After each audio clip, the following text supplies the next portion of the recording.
হচ্ছে ভগবানের বাড়ি। ধাম মানে বাড়ি। ঠিক যেরকম মায়াপুর নবদ্বীপ ধাম হচ্ছে মহাপ্রভুর বাড়ি, এই বৃন্দাবন হচ্ছে কৃষ্ণের বাড়ি। তো ভগবান যখন এই বৃন্দাবনে যখন আবির্ভূত হবেন, এই ভৌম বৃন্দাবনে, তখন দেবাদিদেব মহাদেব ভগবানের কাছে প্রার্থনা করেছিলেন যে হে প্রভু, আপনি তো আবির্ভূত হবেন, তো আমি আপনার সেবা করতে চাই। কিভাবে আমি আপনার সেবা করতে পারি? এত ব্যাকুলতা নিয়ে ভগবানের কাছে প্রার্থনা করেছিলেন যে ভগবান ওনাকে আশীর্বাদ দিয়েছিলেন যে তুমি নন্দীশ্বর পর্বত রূপে তুমি বৃন্দাবনে আবির্ভূত হতে পারো। তো নন্দগাঁও বা যেখানে কৃষ্ণের বাড়ি, ওই যে পাহাড়, ওই পাহাড়টা কিন্তু হচ্ছে দেবাদিদেব মহাদেব। তো মহাদেব আশীর্বাদ পেয়ে গেল, ভগবানের সেবা করেছেন। তো ব্রহ্মা ভাবছে আমি কেন সেবা থেকে বঞ্চিত হব?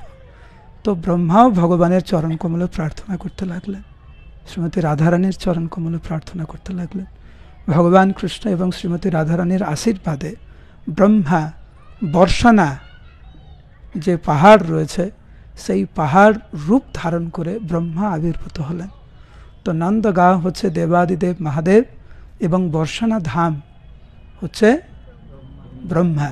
আমরা আগামী পরশুদিন বর্ষানা ধাম, নন্দগাঁও আদি আমরা ওখানে যাব। তো মহাদেব সেবা পেলেন, ব্রহ্মা সেবা পেলেন। ভগবান বিষ্ণু ভাবছেন উনি কেন বঞ্চিত হবে? তো ভগবান বিষ্ণু ভগবান কৃষ্ণের কাছে প্রার্থনা করতে লাগলেন। তো আমরা দর্শন করব আগামী পরশুদিন যে কোন পাহাড় ভগবান বিষ্ণু পাহাড় রূপ ধারণ করে ওখানে ভগবান কৃষ্ণ এবং শ্রীমতী রাধারানীর সেবা করছেন। এই বৃন্দাবনে বিষ্ণু পাহাড় রূপে অবতীর্ণ হয়েছেন, ব্রহ্মা পাহাড় রূপে অবতীর্ণ হয়েছেন, দেবাদিদেব মহাদেব পাহাড় রূপে অবতীর্ণ হয়েছেন। তো ভগবান কৃষ্ণ দেখছেন আরে তিনজনই ব্রহ্মা বিষ্ণু মহেশ ওরা পাহাড় রূপে অবতীর্ণ হলো, আমি কেন বাদ যাব? তো ভগবান কৃষ্ণ স্বয়ং গিরিরাজ গোবর্ধন রূপে আবির্ভূত হলেন। বলো গিরিরাজ মহারাজ কি। তো বাদ চাও, কেউ বাদ দিতে চাইছে না। সূর্যদেব দেখছেন যে ভগবান বিষ্ণু এই বৃন্দাবনের সেবা করার জন্য পর্বত রূপ ধারণ করলেন, দেবাদিদেব মহাদেব পর্বত রূপ ধারণ করলেন, সৃষ্টিকর্তা ব্রহ্মা উনি ধারণ করলেন পর্বত রূপ। তো সূর্যদেব ভগবানের কাছে গিয়ে বলছেন হে প্রভু, সবাই সুযোগ পাচ্ছে, আমাকে একটা আপনাকে সুযোগ দিতেই হবে। তো ভগবান বলেন অপেক্ষা করো, তুমি ধৈর্য ধরো, তুমি ঠিক সময় মতো আমি তোমাকে সেবা করার সুযোগ দেব। এক হচ্ছে তীব্র বাসনা থাকতে হবে ভগবানের সেবা করার জন্য। যারা অজুহাত খুঁজে সেবা থেকে দূর হওয়ার জন্য, একটু পরে যাই তাহলে প্রসাদ সার্ভিস করতে লাগবে না, বসে প্রসাদ পেতে পারবো, এখন যাব না, এখন গেলেই তো বলবো এই সেবাটা করো, এখন যাব না পরে যাব। যারা এরকম মানসিকতা তারা পিছিয়েই থাকবে সারা জীবন। আর যারা হচ্ছে ব্যাকুল হয়ে ভগবানের সেবা খুঁজে, কেবলমাত্র তারাই ভগবানের সেবা পেতে পারে, আর কেউ না। সোজা কথা। সূর্যদেব ভগবানের কথা বিশ্বাস আছে, কিন্তু ডাকই পড়ছে না। ভগবানের একের পর এক লীলা হতেই আছে, সূর্যদেবের ডাক পড়ছে না।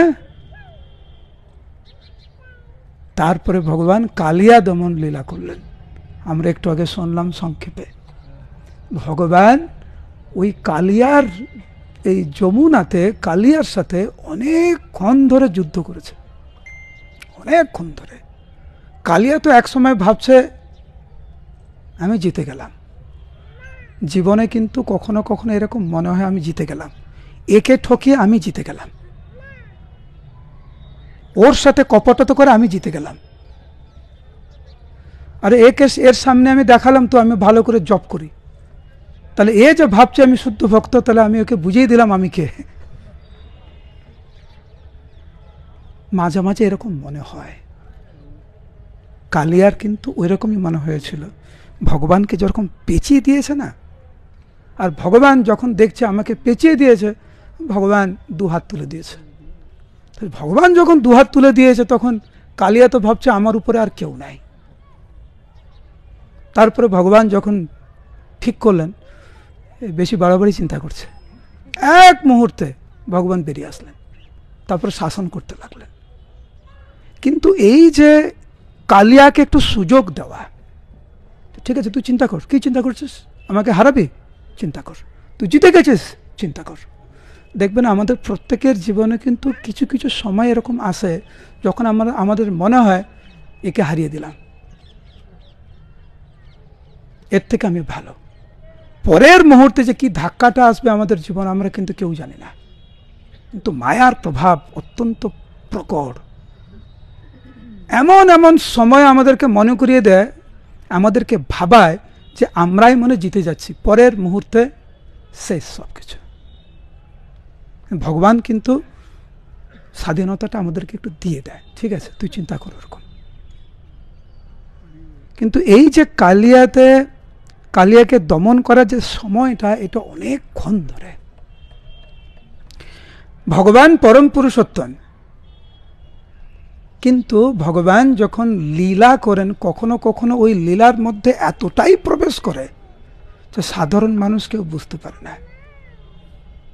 যা একজন ভক্ত ভগবানকে জিজ্ঞাসা করছে, হে প্রভু, আপনি মা যশোদাকে দেখে যে ভয়ে কাঁপছিলেন, যে ক্রন্দন করছিলেন, সত্যিকারের কি ভয়ে কাঁপছিলেন? সত্যিকারের ক্রন্দন করছিলেন না ওটা নাটক? কোনটা? বলছে ওটা নাটক না,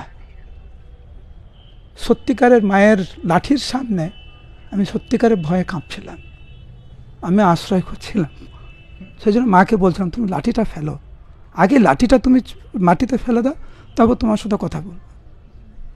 তুই যদি লাঠিতে এত ভয় করিস, তুই চুরি করলি কেন, সব জিনিস কেন নষ্ট করলি? তোমাকে আমি উত্তর, তুমি লাঠিটা তুমি আগে ফেলো, না তুই আগে বল। না না আমি কিচ্ছু বল, আগে তুমি লাঠিটা ফেলো। এটা কি সত্যিকারের নাটক, না তুমি সত্যিকারের ওরকম অনুভব করছিলে আশ্রয়হীন? ভগবান বলছেন আমি সত্যিকারের আশ্রয়হীন অনুভব করছিলাম। তো ভগবান যখন কখনো কখনো লীলাতে প্রবেশ করে না, এত গভীরভাবে লীলাতে প্রবেশ করে কেউ চিনতে বুঝতে পারে না। আরে সচি মা বুঝতে পারেনি।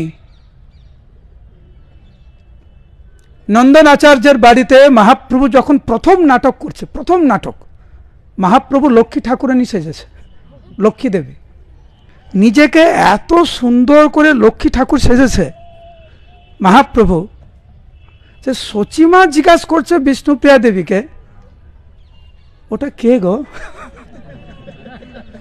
ওইটা কে? বিষ্ণুপ্রিয়া দেবী আরেকজনকে জিজ্ঞাসা করছে যে লক্ষ্মী ঠাকুর কে সেজেছে। ভগবানের মাও চিনতে পারছে না, ভগবানের স্ত্রীও চিনতে পারছে না। ভগবান যখন লীলা করেন এত গভীরে প্রবেশ করে, আমি আপনি যদি নদীর জলে, ঠান্ডা জলে যদি অনেকক্ষণ স্নান করি, ঠান্ডা তো লাগবেই, হ্যাঁ কিনা? জোরে হ্যাঁ কিনা? ভগবানের ঠান্ডা লেগে গেছে। কালিয়াকে দমন করে ভগবানের এত ঠান্ডা লেগেছে, আমরা যেখানে বসে আছি ভগবান এইখানে চলে এসেছে, ঠান্ডায় পুরো কাঁপছে। তখন ভগবান সূর্যদেবকে স্মরণ করলেন, তুমি বলেছিলে না আমাকে সেবা করতে চাও, চলে আসো, সামনে দাঁড়াও, আমার সামনে দাঁড়াও, আমি ঠান্ডায় কাঁপছি, তুমি সামনে থেকে দাঁড়িয়ে তোমার তাপ আমাকে দাও। অনেক যখন গরম হয় তখন হিটার চালাই না আমরা, মাঝে মাঝে হিটার চালাই, তো একটা তো ইলেকট্রিক হিটার, আর একদম সাক্ষাৎ সূর্যদেব, তো সূর্যদেব চলে এসছে, একদম স্বয়ং সূর্যদেব, কিরকম গরম হবে?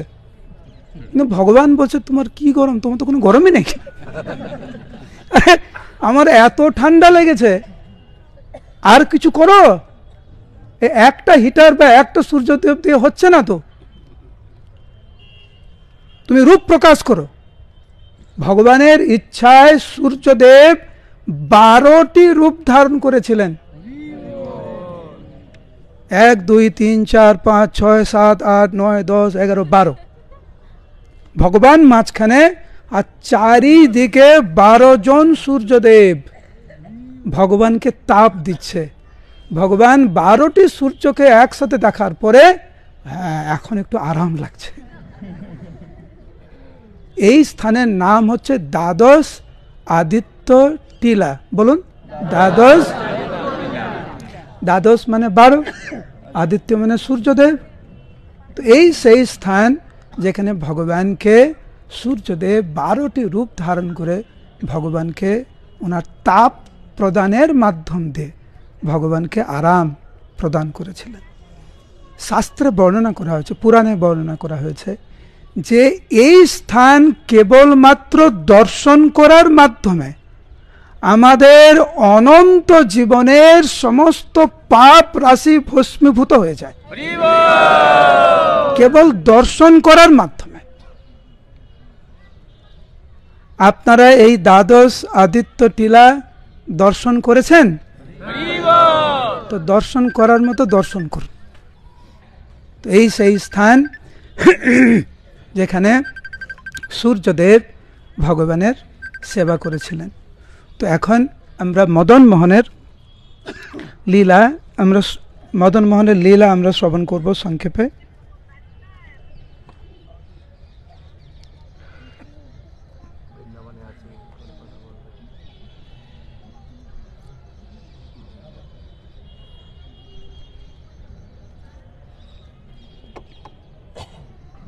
ভগবান কৃষ্ণ তো মথুরায় গেলেন, মথুরাতে গিয়ে কংসকে বধ করলেন।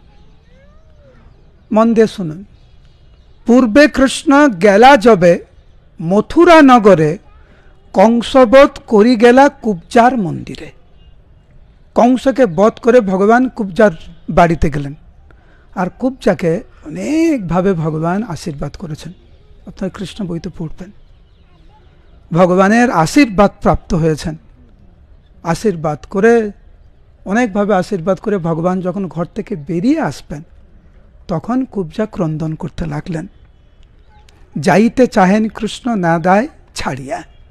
প্রভু, তোমাকে তো আমি ছাড়তে পারবো না, কারণ তোমাকে ছাড়া আমার পক্ষে বেঁচে থাকা সম্ভব না। কৃষ্ণ বললেন, তুমি চিন্তা করো না, হেথায় থাকিব নাহি, যাব অন্য স্থানে। আমি তোমাকে ছেড়ে কোথাও যাব না। তুমি চোখ বন্ধ করো, তুমি চোখ বন্ধ করো, তারপরে যখন চোখ খুলবে তুমি আমাকে দেখবে, এবং আমি তোমাকে কখনো ছেড়ে যাব না। তো যেই মুহূর্তে কুব্জা ওনার চোখ বন্ধ করলেন, অন্তর্ধান করে কৃষ্ণ তথা হইতে গেলা।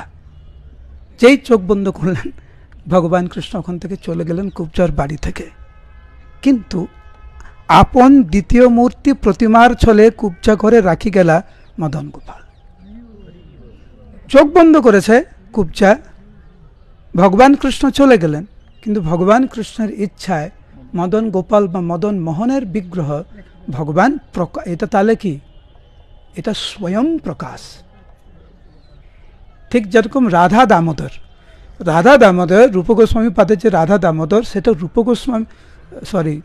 জীব গোস্বামী পাদের যে রাধা দামোদর, রূপ গোস্বামী নিজে সেই বিগ্রহ তৈরি করেছে, অন্য কেউ বানায়নি, রূপ গোস্বামী নিজে সেটা প্রকাশ করেছে। কিন্তু মদন মোহন বিগ্রহ এটা স্বয়ং প্রকাশ কুব্জার কাছে। তো যখন কুব্জা যখন চোখ খুললেন, দেখলেন সাক্ষাৎ ব্রজেন্দ্রনন্দন কৃষ্ণ ওনার সামনে মদন মোহন শ্রী বিগ্রহ রূপে। তো কুব্জা তখন থেকেই ভগবানের সেই বিগ্রহ আরাধনা করেছিলেন অনেক দিন যাবৎ, অনেক বছর যাবৎ। তো অনেক বছর যাবৎ এইভাবে করার পরে পরবর্তী সময় একটি ব্রাহ্মণ সেই মদন মোহনের বিগ্রহ সেবা করার সুযোগ পান। এরপরে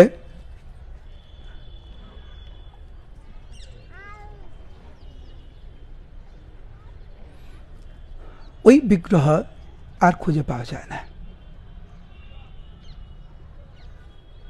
কয়েক হাজার বছর ওই বিগ্রহ খুঁজে পাওয়া যায় না। পরবর্তীতে অদ্বৈত গোসাই বা কমলাক্ষ যখন বৃন্দাবনে যখন পরিভ্রমণে আসেন অদ্বৈত গোসাই, তখন উনি এই স্থানে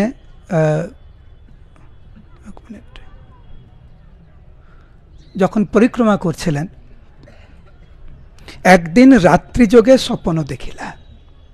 অদ্বৈত গোসাই রাত্রিবেলা উনি স্বপ্ন দেখছেন যে অখিল বিশ্ব ব্রহ্মাণ্ডের মালিক পরম পুরুষোত্তম ভগবান, যিনি নবীন নীরদ শ্যাম ভুবন মহান সিকিপুচ্ছ ধারী হরি মুরলী বদন, অপূর্ব ভগবান শ্রীকৃষ্ণের শ্রী বিগ্রহ উনার সামনে এসে দাঁড়িয়ে আছেন। দেখিয়া অদ্বৈত প্রভু উঠি শিহরিয়া। অদ্বৈত গোসাই স্তম্ভিত হয়ে গেছে। আর ভগবান কৃষ্ণ তখন অদ্বৈত গোসাইকে বলতে লাগলেন যে মদন মোহন মোর এক মূর্তি আছে কুঞ্জ মধ্যে যমুনার তীরবর্তী, যে এই স্থানে আমার মদন মোহনের বিগ্রহ এখানে রয়েছে, তো আমি এখানে দস্যুদের ভয়ে লুকিয়ে আছি। ভগবান বলছেন অদ্বৈতকে, তোমার জন্য অপেক্ষা করছিলাম, তুমি এসছো, এখন আমাকে উদ্ধার করো, আমাকে সেবা করো, আমাকে আরাধনা করো, ব্রজবাসীদেরকে বলো যে আমি এইখানে লুকিয়ে আছি। আমি তো অদ্বৈত গোসাই রাত্রিবেলা এই স্বপ্ন পেয়ে কৃষ্ণপ্রেমে পাগল হয়ে গেলেন। সকালবেলা ব্রজবাসীদেরকে নিয়ে যেই স্থানে বলেছিলেন সেই স্থান থেকে এই মদন মোহন বিগ্রহ উনি প্রকাশ করলেন পুনরায়। তার প্রথমে মদন মোহনের বিগ্রহ কে পূজা করেছে? কুবজা। কোথায়? মথুরাতে। তারপরে ব্রাহ্মণ, ব্রাহ্মণের পরে অদ্বৈত গোসাইয়ের মাধ্যমে মদন মোহন আবার নিজেকে প্রকাশ করলেন। তো একদিন অদ্বৈত গোসাই উনার যে সেবক ছিলেন, ব্রাহ্মণ সেবক, উনাকে বিগ্রহের সেবা পুজোর দায়িত্ব দিয়ে অদ্বৈত গোসাই পরিক্রমাতে চলে গেছে।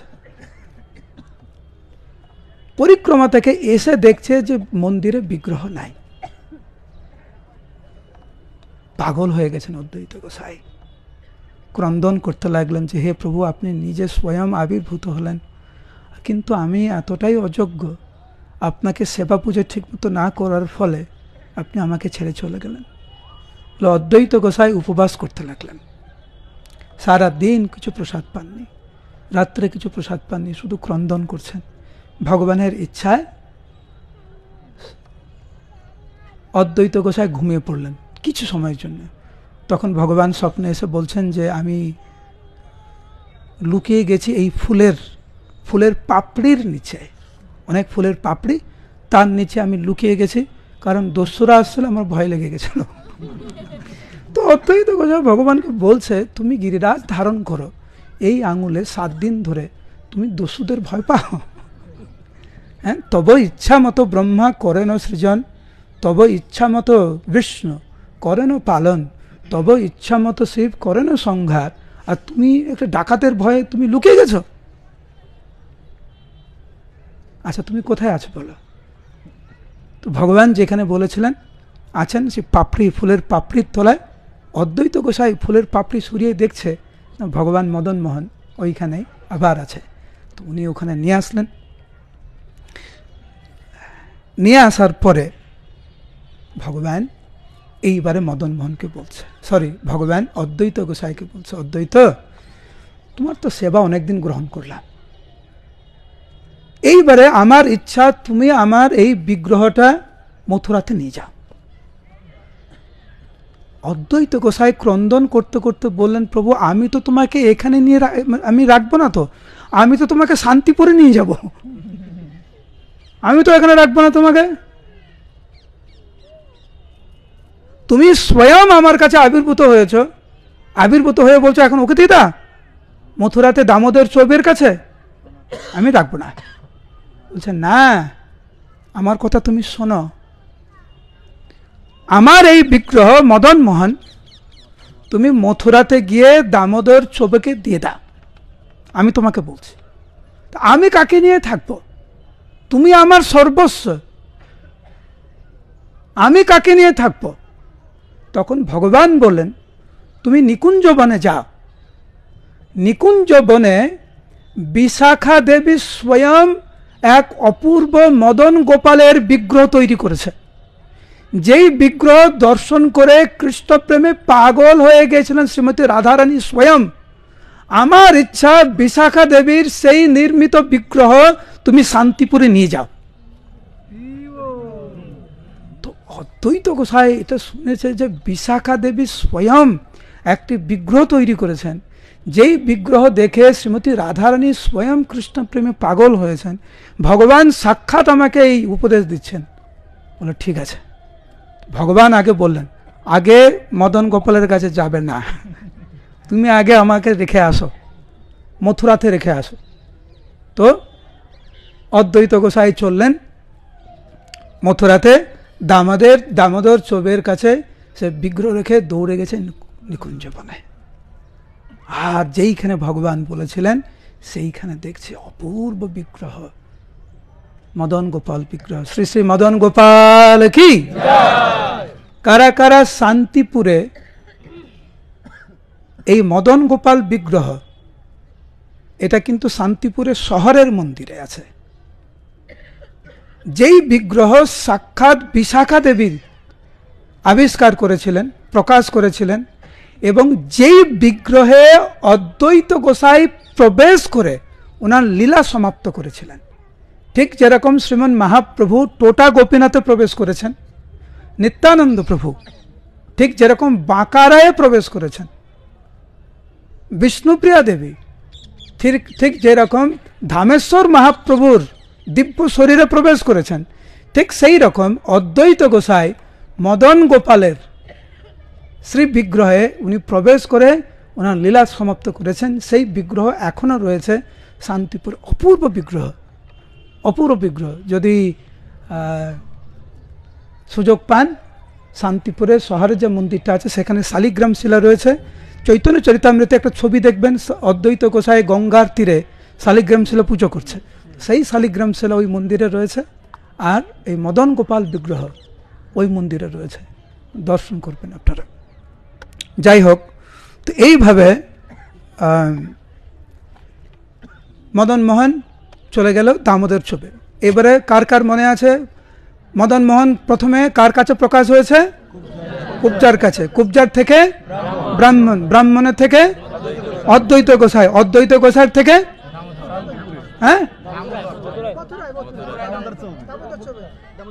অদ্বৈত গোসাই কাকে দিলেন? দামোদর চোবের কাছে, মথুরাতে। তো সনাতন গোস্বামী একদিন দামোদর চোবের বাড়িতে গেছে। তো দামোদর চোবের বাড়িতে গিয়ে মদন মোহন বিগ্রহকে দর্শন করে পুরো কৃষ্ণ প্রেমে পুরো পাগল হয়ে গেছে একদম। কিন্তু দামোদর চোবের যে স্ত্রী, উনি বাৎসল্য রসে দামোদর এই মদন মোহনকে সেবা করত। ওনার নিজের সন্তানরা ছিল, একজন সন্তানকে একবার সন্তানকে খাওয়া, একবার মদন মোহনকে খাওয়ায়।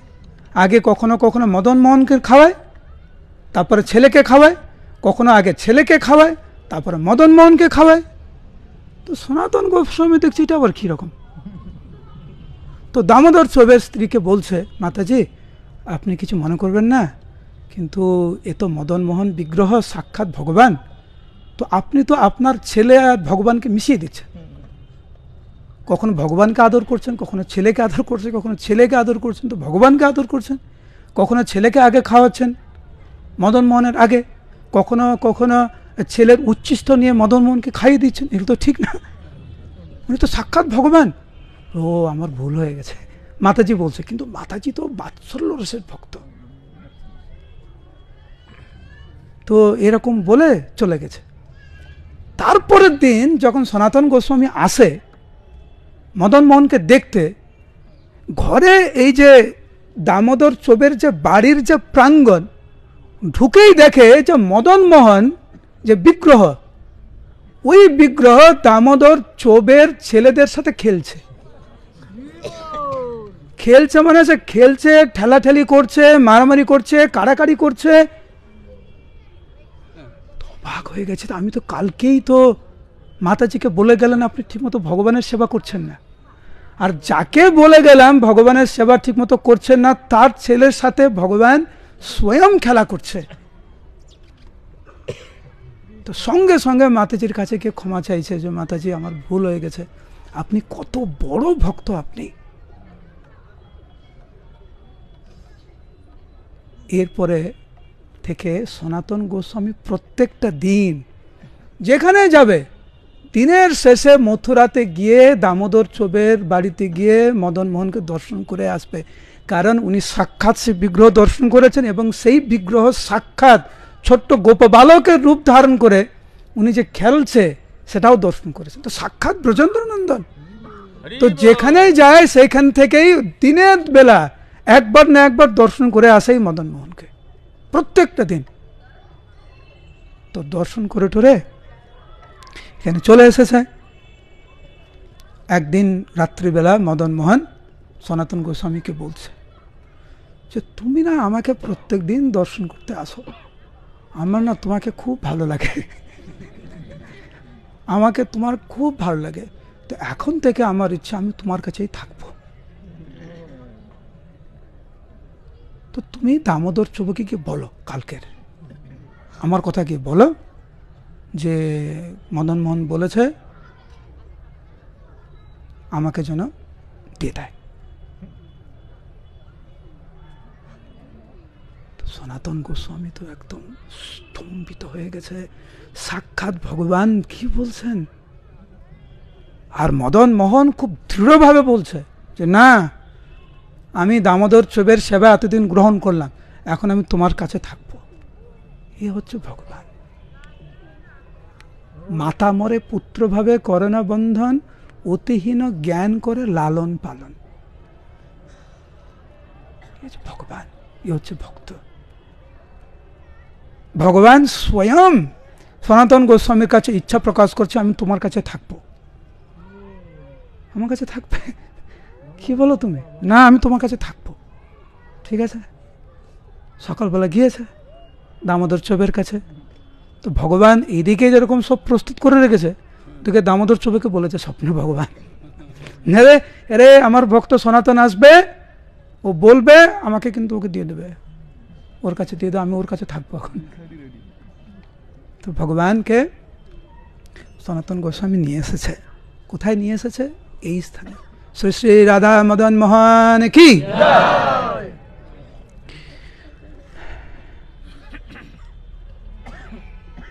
তো সনাতন গোস্বামীকে যখন মদন মোহন বলে আমি তোমার কাছে থাকবো, সনাতন গোস্বামী তখন পরিষ্কার করে বলেন যে প্রভু তুমি আমার কাছে থাকতে পারো, কিন্তু আমি তোমার সেবা পূজা কি করে করবো? আমি তো বৈরাগী মানুষ, আমার কিচ্ছু নেই। বলছে না না, তুমি যা দেবে আমি তাই খাবো, যা দেবে তাই খাবে। ঠিক আছে, তুমি যা দেবে তাই খাবো। ভগবান এসছে। সনাতন গোস্বামী কি খেতেন জানেন? ওই আটা আছে না, আটা, হ্যাঁ, আটাকে এরকম করে গোল করতো, গোল করে এখন লবণ টবণ কিচ্ছু নেই, এখনকার মতো না ঘি এটা ওইটা অনেক কিচ্ছু না। ওই আটাকে গোল করে ওটাকে পুড়াতো, ওটাকে পুড়িয়েই ওটাই খেত। উনি যা খায় ওটা ভগবানকে দেয়। কিন্তু আগে কি হতো, আগে রুটি ভিক্ষা করতো সনাতন গোস্বামী, এখন আর রুটি ভিক্ষা করে না। কেন ভিক্ষা করে না? কারণ যার বাড়ি থেকে ভিক্ষা করে নিয়ে এসে সে তো ভগবানকে ভোগ লাগিয়েছে, তো ভোগ লাগানো প্রসাদ আবার ভগবানকে দেওয়া যায় নাকি? এখন অল্প আটা পায়, আটা পেয়ে গোল করে কোনো অসুবিধা আছে? তো সনাতন গোস্বামী বলছে তুমি যদি ব্যবস্থা করে দাও তাহলে ঠিক আছে, আমি তোমার জন্য রান্না টান্না করে দেবো, আমি কার কাছে, আমি বিষয়ের কাছে চাইতে পারবো না। আমি ঠিক আছে। তো এইখানে একটা অদ্ভুত লীলা বর্ণনা করা হয়েছে যে কিভাবে পাঞ্জাব থেকে কৃষ্ণদাস কাপুর বলে একজন বড় ব্যবসায়ী, ওখানে নৌকা পাঞ্জাব থেকে মাল ভর্তি করে নৌকা মথুরাতে নিয়ে যাচ্ছিল জিনিসপত্র বিক্রি করার জন্য। তো ঠিক এইখানে যমুনা দেখতে পাচ্ছেন আপনারা, এই পাশেই যমুনা, পরে দেখে নেবেন এখান থেকে। তো এইখানে এসে 11খানা নৌকায় আটকে যায়। ব্যবসাদার একটু অসুবিধা হচ্ছে, একটা গোপ বালক ধারণ করে ওখানে চলে গেছে, ইয়ে জিজ্ঞাসা করছে, আমি কৃষ্ণের দাস, আমার কোনো শক্তি নেই। বলছে না, একটু আগে একজন গোপ বালক খুব সুন্দর দেখতে, সে বলেছে আপনি যদি আশীর্বাদ দেন তাহলে আমার 11খানা নৌকাই উদ্ধার হয়ে যাবে। কীরকম দেখতে বলো তো? তো কাপুর মহাশয় বলেছে এরকম এরকম দেখতে। ও ও ও ভিতরে বসে আছে, যাও, ও ভিতরে বসে আছে, ও যদি বলে তাহলে দেখা যাবে, তুমি ওর কাছে যাও, যে বলেছে তার কাছে যাও। এই মন্দিরে কাপুর মহাশয়, এই কৃষ্ণদাস কাপুর যখন প্রবেশ করেছে, দেখেছে যেই বালক ওনাকে বলেছিলেন যে বাবার কাছে যাও, বাবা ঠিক করে দেবে, দেখছে সেই বালক দাঁড়িয়ে আছে। তো বাবা কৃষ্ণ এই গোপ বালক দেখে, বাবা কি বললো? তো বাবা বলল তোমার কাছে আসতে। ও আমার কাছে আসতে? ঠিক আছে, তুমি যা, দেখো কি ব্যাপারটাকে দেখো, তুমি যা, এখন ফিরে যা। তো এই কৃষ্ণদাস কাপুর যখন যমুনাতে ফিরে গেছে, দেখছে 11টা নৌকাই একটুও আর কাদাতে বাঁধা নেই, পুরো জলে সুন্দর করে ভাসছে। সঙ্গে সঙ্গে ফিরে এসছে এবং কৃষ্ণকে বললেন যে এই ব্যবসাতে আমার যা লাভ হবে পুরো লাভের ফলটাই আমি আপনার সেবায় দেব, পুরোটা। কাপুর মহাশয় গেলেন ওইখানে গিয়ে ব্যবসা করলেন মথুরাতে, বড় লাভ হলো এবং পুরো লাভের পয়সা দিয়ে এই সুন্দর মদন মোহনের সেবা এবং মদন মোহনের মন্দির নির্মাণ করে দিলেন সেই কৃষ্ণদাস কাপুর। শ্রী শ্রী মদন মোহন কি।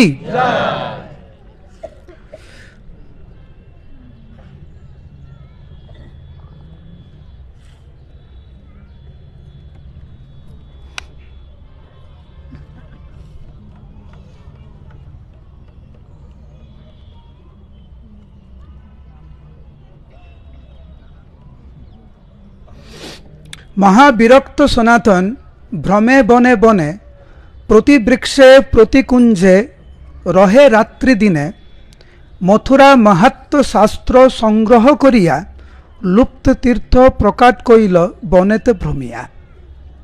এই মতো সনাতন বৃন্দাবনে রহিলা। চৈতন্য চরিতামৃতে এইভাবে কৃষ্ণদাস কবিরাজ গোস্বামী সনাতন গোস্বামীর মহিমা বর্ণনা করেছেন, কিভাবে প্রত্যেকটি দিন বিভিন্ন স্থানে থেকে সাক্ষাৎ বৈরাগ্য মূর্তি সনাতন গোস্বামী মহাপ্রভুর ইচ্ছায় উনি লুপ্ত তীর্থ ধাম উনি উদ্ধার করেছেন। তো আমরা সনাতন গোস্বামীর সম্পর্কে আরও পরে আমরা আরও শ্রবণ করব। একবার সনাতন গোস্বামী মানসী গঙ্গার তীরেই সনাতন গোস্বামী থাকতেন। সনাতন গোস্বামী এখানে যেরকম থাকতেন, মানসী গঙ্গাতে থাকতেন, আবার পবন সরোবরে থাকতেন, বিভিন্ন স্থানে থাকতেন। তো বেশ কিছু সময়ে সনাতন গোস্বামী এই মানসী গঙ্গার তীরে উনি সাধন ভোজন করতেন আর গ্রন্থ লিখতেন। কিন্তু মশার উপদ্রব অনেক মশা।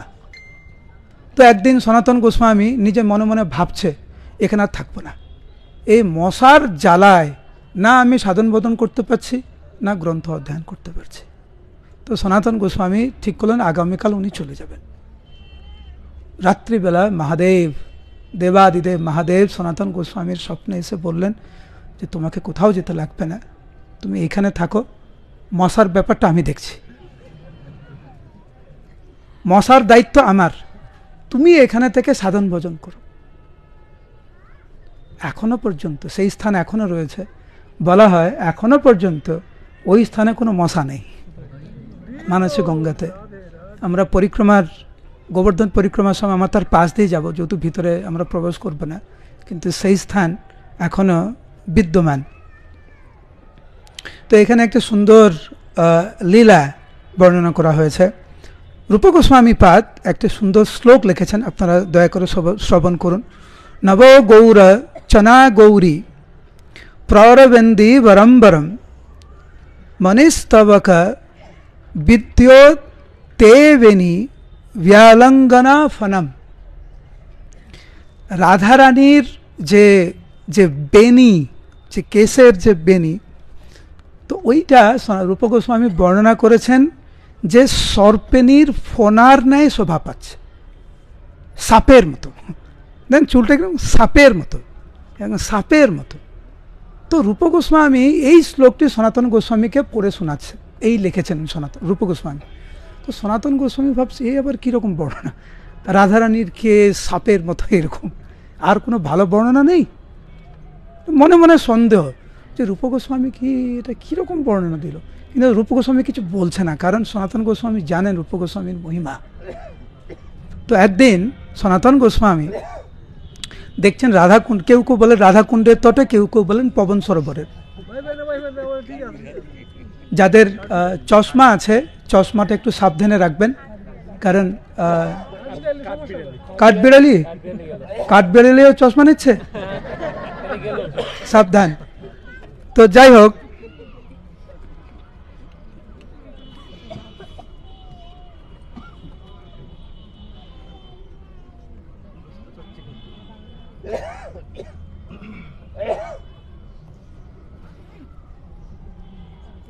সনাতন গোস্বামী দেখছেন যে হয় রাধাকুণ্ডের তটে বা পবন সরোবরের তটে, দুটি বর্ণনা রয়েছে, যে কয়েকজন বালিকা তারা খেলা করছে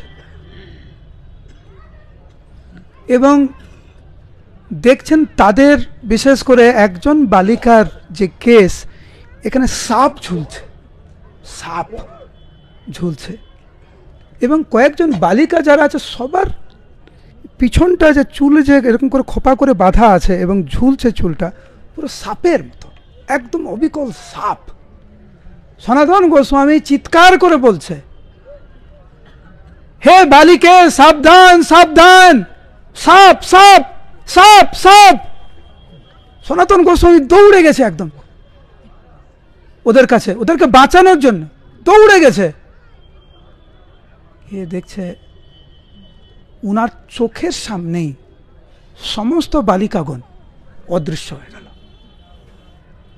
এবং বিশেষ করে একজনকে দেখে সনাতন গোস্বামী পুরো স্তম্ভিত হয়ে গেছিলেন। তখন সনাতন গোস্বামী বুঝতে পারলেন যে রূপ গোস্বামী পাদের এই যে বর্ণনা, যে শ্রীমতী রাধারানীর যে কেস একদম পুরো সর্পের ন্যায়, এটা ঠিক। তারপরে সনাতন গোস্বামী রূপ গোস্বামী পাদকে বলেছিলেন যে তুমি যে বর্ণনা করেছ অবিকল একদম সত্য। আরেকটি অপূর্ব বর্ণনা, যে প্রেমেতে বিহ্বল সদা কৃষ্ণ আরাধনে বৃন্দাবন হইতে আসি এ নির্জন বনে। তো বৃন্দাবন থেকে সনাতন গোস্বামী পাদ একটি নির্জন স্থানে, পবন সরোবরের কাছেই একটি নির্জন স্থানে সনাতন গোস্বামী ভজন করছিলেন। কেউ জানতো না যে সনাতন গোস্বামী এখানে আছেন। এখন তো সারা ব্রজমণ্ডল লোকালয় হয়ে গেছে, তখন তো পুরো ফাঁকা ছিল, কেউ ছিল না।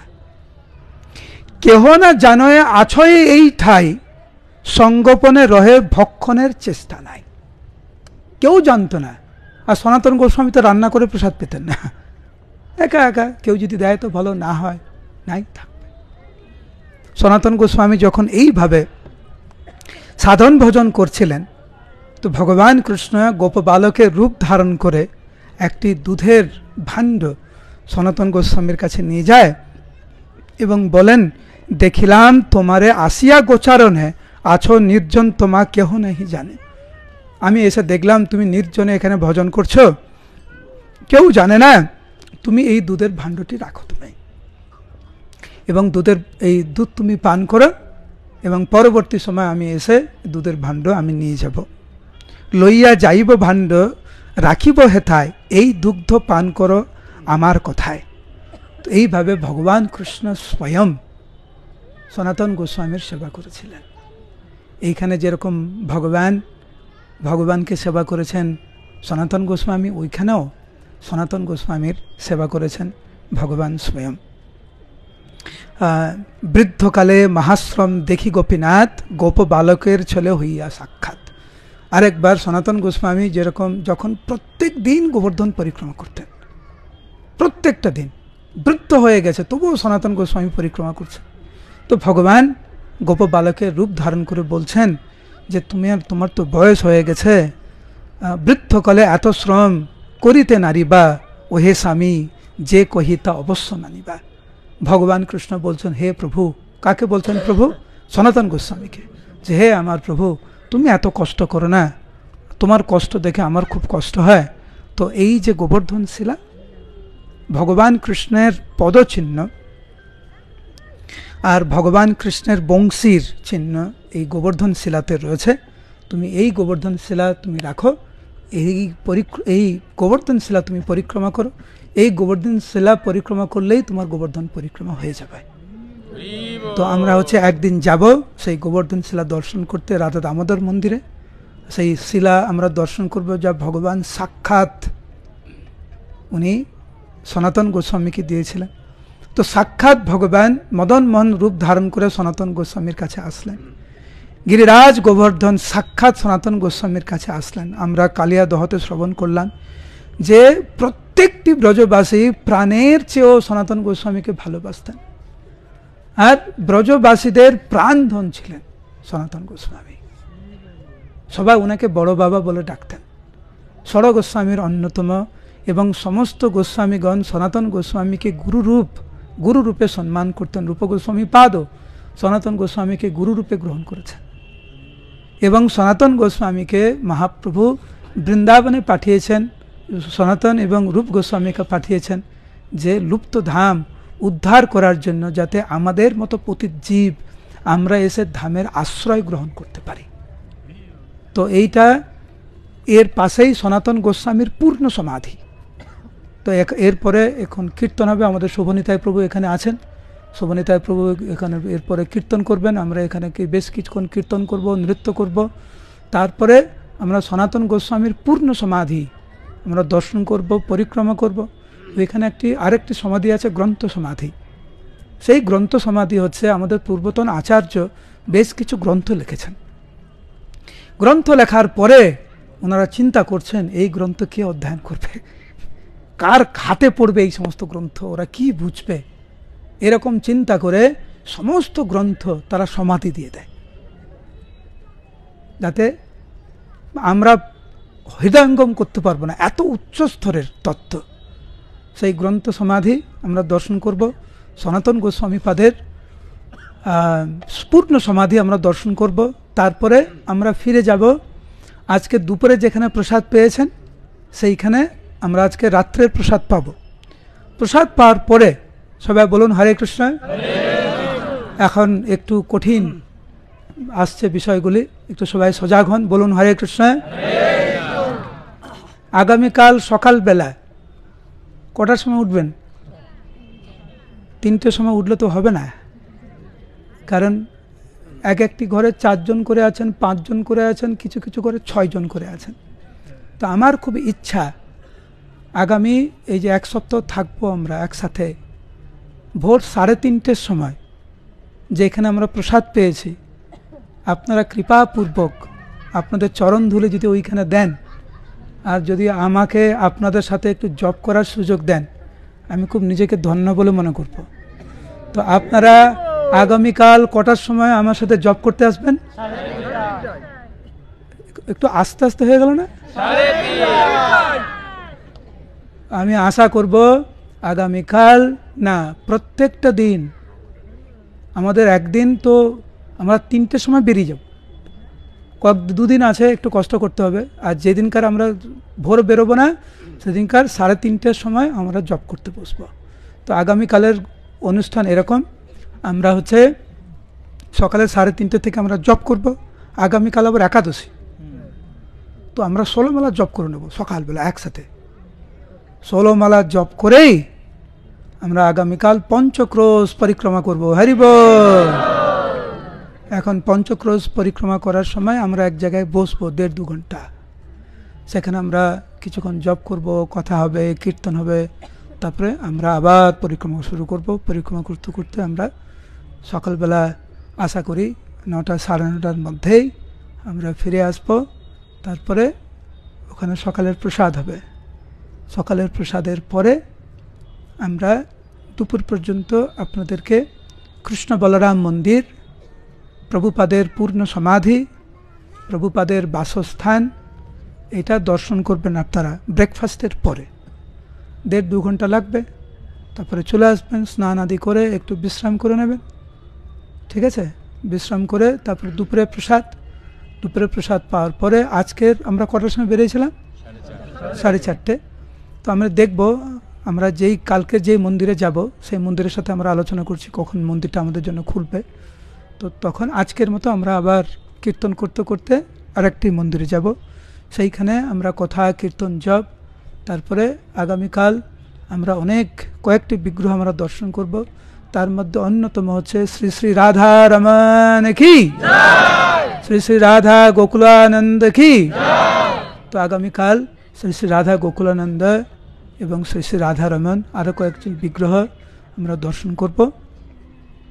আর পরশুদিন আমরা হচ্ছে ভোরবেলা আমরা বেরিয়ে যাব, 4টের সময় আমরা বেরিয়ে যাব।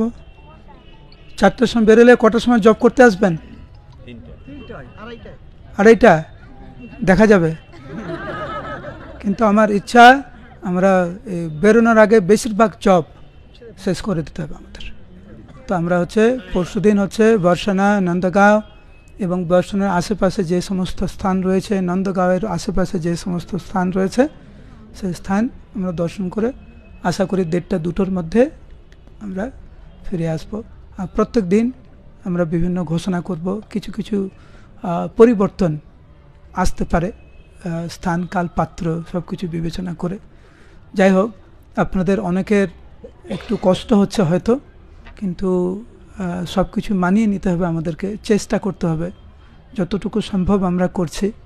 আর বাকিটা আপনারা চেষ্টা করবেন যে একটু সব কিছু একটু মানিয়ে নিয়ে পুরো সাধন ভজনে মনোনিবেশ করতে। আপনাদের জব এটা, এই ক্যাম্পের নাম হচ্ছে আশ্রয় ক্যাম্প।